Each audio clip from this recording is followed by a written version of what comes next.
પાનોલી જીઆઈડીસીમાં ઉકાઈ કેનાલમાં બ્રિજના નીચેના ભાગે ગાબડું પડતા મોટી દુર્ઘટનાની આશંકા વ્યક્ત થઈ રહી છે, છતાં જવાબદાર તંત્રની કામગીરી સામે સવાલો ઊભા થયા છે।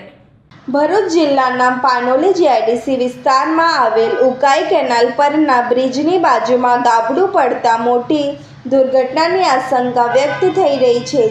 ભારે વાહનો પર પ્રતિબંધ હોવા છતાં ટ્રકો અને અન્ય ભારધારી વાહનોની અવરજવર થતાવટ રહેતા સ્થાનિકોમાં ચિંતા વ્યાપી છે।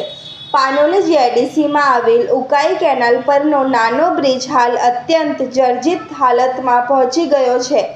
બ્રિજની ખરાબ સ્થિતિને ધ્યાનમાં રાખીને તંત્ર દ્વારા અહીં ચેતવણીનું બોર્ડ લગાવવામાં આવ્યું છે અને ભારે વાહનોની અવરજવર પર પ્રતિબંધ પણ મૂકવામાં આવ્યું છે, પરંતુ પ્રતિબંધ હોવા છતાં રોજિંદા અનેક ભારધારી વાહનો આ બ્રિજ પરથી પસાર થઈ રહ્યા છે। છેલ્લા 2 દિવસથી સતત વરસી રહેલા વરસાદના કારણે બ્રિજના એક તરફના નીચેના ભાગે મોટું ગાબડું પડી ગયો છે, જેના કારણે બ્રિજની મજબૂતાઈ અંગે ગંભીર સવાલો ઊભા થયા છે।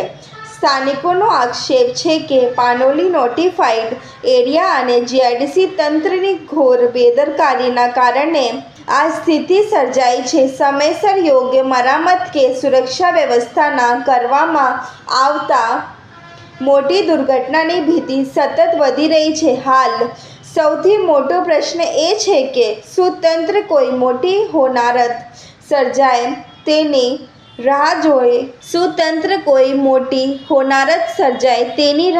રહી છે।